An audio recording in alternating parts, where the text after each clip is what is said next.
Hello everybody and welcome to Parks Bros. It's Drew here, and as you can see, I'm back at Knott's Berry Farm. Let's do this thing.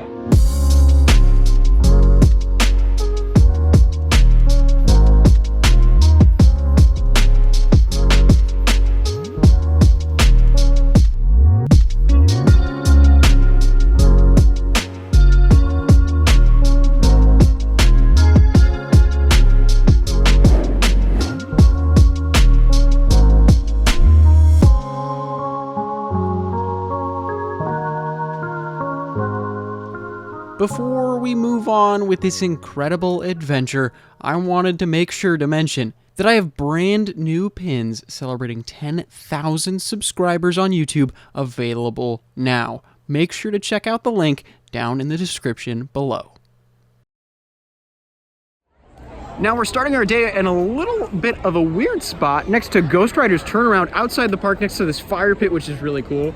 But we've got some chicken dinner to go with great friends Carter and Dylan, Jinx Everywhere, and Theme Park Obsession, of course. We're all digging into some great chicken dinner restaurant treats. I mean, look at that chicken and the biscuits especially. They're amazing. Oh, yeah. Carter and I both got chicken noodle soup, which is also incredible. So let's dig in. But now that we've finished our delicious chicken noodle soup, like amazing, I'll talk a little bit more about it in just a second. Let's head into the park. As we head into Ghost Town, it was an absolutely fantastic little bit of dinner. Also, the chicken noodle soup, great price, $5, and it's like a full meal. It really is. But something I wish with the chicken noodle soup, I mean, maybe there is, but I don't know about it. I wish there was multiple places in the park to get it, as well as like some of the other things in chicken dinner, like the biscuits. They're fantastic. But yeah, look at that Ghost Rider line behind me. Oh my gosh. Oh man, and look at the line for Ghost Rider. It's out the entrance. Oh boy. Alrighty, we just stopped in the Ghost Town Bakery after quite a lengthy wait. Got myself a butter pecan tart, which is delicious, and of course a caramel latte. Now you can see the sun is fully set though, of course, but Ghost Town is ridiculously busy. It is a Saturday, of course, but it is very, very busy. So if you're coming on a weekend, expect large crowds.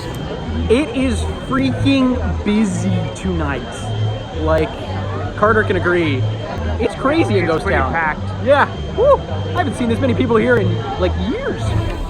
And speaking of which, I was actually hoping to potentially get some beverages a little later on at the saloon, but look at the line for the saloon. It's insane. Oh, look at the funnel cake line. Oh my gosh, what the heck? I like funnel cakes, but not that much. Hang time, I'm sure, is at least an hour, but we'll find out in just a moment. But before we check on hang time's wait, we gotta look at Xcelerator's paint job. What the heck is going on? You got yellow, you got orange, you got that red, even up to the top hat now, if you can see that. I'll try and enhance the footage in post so you can see it a little bit better. But yeah, there's even the light blue has been put on most of the supports now. That's pretty crazy. I'm interested though to see where they're going with this. You can kind of see it on this turn especially. It goes from that dark gray all the way to the yellow to an orange to the old pink, which hasn't been painted over yet. So maybe that'll get painted orange and into that red that we've seen. So I have no idea where they're going with this. It looks like maybe a fade, but there's still a lot of that paint that is not been cleanly cut or anything. So I wonder if it's like a gradient or something like that. But yeah, we'll just have to wait and see in the next couple weeks.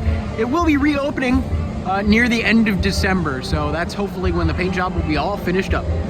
And judging by how in literally the past 3 days they have cleaned the top hat and painted at least the very tippy top, I think in those 2.5 weeks time, we will see this entire ride be completely repainted and all ready to go again in a new color scheme.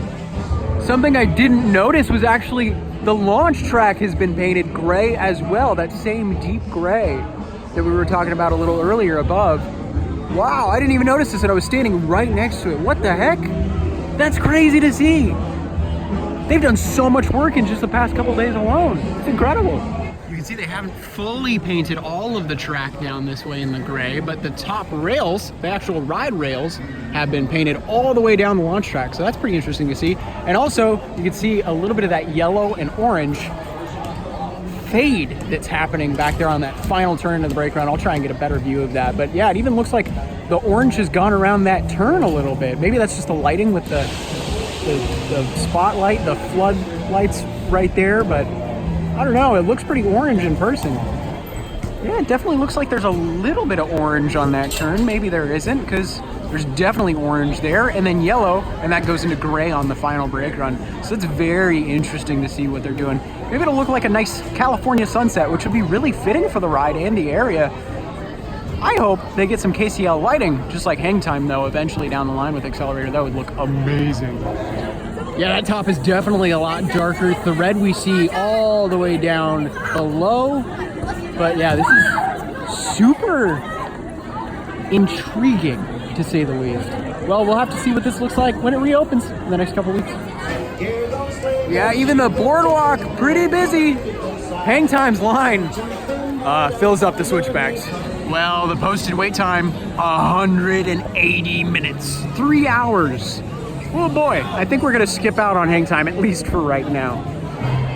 Although these lucky riders in front of us are getting a show ride. Look at that. There's an awesome light show every 15 minutes or so in the park. And it includes Hang Time and the music in the boardwalk, of course. So they get a special night ride that is only available to a couple of guests. I've gotten myself one of these rides before. It is absolutely fantastic while on ride. Actually, I had one happen with fireworks, I believe. That was a memorable ride, holy cow. Heading over to Berry Tales now. The wait's actually not bad at all for Berry Tales. It's maybe about 15 minutes, that's not bad at all. But look at all the purple lights. Like all those lighting fixtures up on the top of the roof. I don't think they were here a couple weeks back. They look really awesome. If you want a coffee in the Charleston Circle though, right across the street, forget about it. That's what I'm just gonna say. I love the factory store sign all lit up at night. That's looking fantastic, but look at this. That's a bumper cars line. Oh my gosh, what the heck? As we're walking by Calico River Rapids though, we're slightly tempted to take a wet ride, even though it's 55 degrees, don't worry about that. But there's no wait for it, at least that we can see out here, which is very promising. You know, us vloggers, as Defunctland would say, we don't want to wait more than 15 minutes for anything, unless it's the triangle, which I gotta wait at least 15 minutes for the triangle. Everyone wants to ride the triangle. Everybody's gotta ride the triangle. Oh boy, it's only 56 degrees and we're riding a raft ride. Why? Because we don't like waiting and things. I forgot to bring a jacket. Hey, I got you covered. I have a jacket just for you, Dylan. Thank you. Yeah. Oh man, I hope we don't get too wet. But hey, this will be a ride we will never forget. It's kind of weird though. It looks like they took out a bunch of the gels in the lights that they used to have that, you know, made everything very colorful and awesome. But oh man, hopefully they replace those gels soon so we get some interesting colors instead of just this bright white light. Who'da thunk?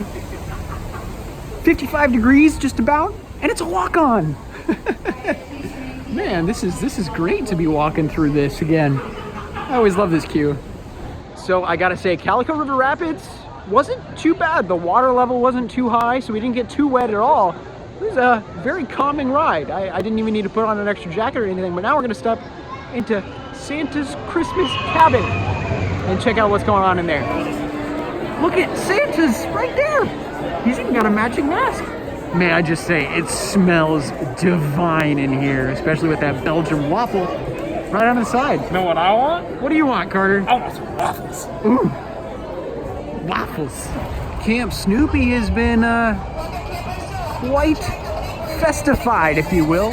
It looks absolutely brilliant over here. And actually, it's a little bit calmer in this area in terms of crowds, believe it or not. I mean, there's still a fair bit of crowds, especially line-wise, like Rocky Mountain Trucking Company has a major line, oh my gosh. But walking-wise, compared to Ghost Town, a lot easier to walk over in Camp Snoopy tonight.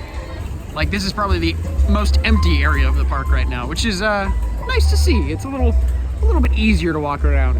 And look at this, they've actually added a bunch of candy canes into the forest again, which is really cool to see with all the twinkling lights all over the trees. Well, after taking quite the stroll around the park, we're gonna get some dinner at the Boardwalk Barbecue. Let's go get some tasty food. Well, it looks like they've changed their menu quite a bit. No more pulled pork sandwich, I'm pretty sad. but I think I'm gonna get the mac and cheese bowl with barbecue entree. That sounds pretty good. So I actually ended up getting myself the classic turkey sandwich. It's a turkey sandwich with, I believe, some cranberry and gravy on top, which is fantastic. And of course, the 3-cheese mac and cheese. Let's dig in. It's been a foodie night. And Carter over here, he's already demolishing his plate, but... I'm hungry. Yeah, me too, But that's the barbecue platter, right? Yeah, it's a barbecue platter with chicken and the regular mac and cheese. They do have a chili mac and cheese, though. Ooh. I've had that before. I'm not the biggest fan of chilies in the mac and cheese, so I just went with the regular mac and cheese. But the cornbread slaps. Yeah, the cornbread's amazing. Alrighty, I think we're gonna ride our next attraction after getting some delicious dinner, Montezuma's Revenge. The line is not too bad in comparison to most rides here tonight, so let's get on this classic.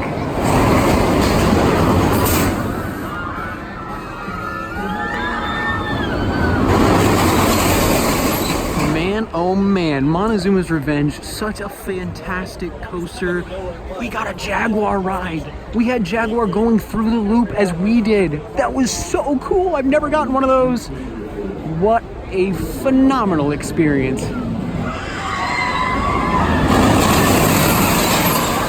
So, as we are walking back into the boardwalk section, Coast Rider looks to be about a 20-minute wait. That's not bad compared to earlier, it was over an hour. Hang time, on the other hand, still, we're talking upwards of probably 2 hours at the moment. We'll find out when we walk by the sign, but the actual boardwalk, not nearly as busy anymore. So we didn't get to see Home for the Holidays tonight, but that's okay. It's all good. We've seen it before. If you want to check it out, make sure to check out the prior video. But look at all of the gobos and whatnot working their magic with the fog. It looks absolutely brilliant. But with 30 minutes left in the park, the crowds have emptied out quite substantially. Like, there's barely anybody here now. So maybe we'll actually get to ride 1 or 2 more rides before the end of the night. And look at that, right as we walk back into Ghost Town, it's a winter wonderland. I love this little show that plays every once in a while. Make sure to check the website for the listings and when it happens, of course, but yeah, this is so cool. All right, we've got 20 minutes till park close. We're, for some reason, riding this thing again. It's even colder now. Oh boy.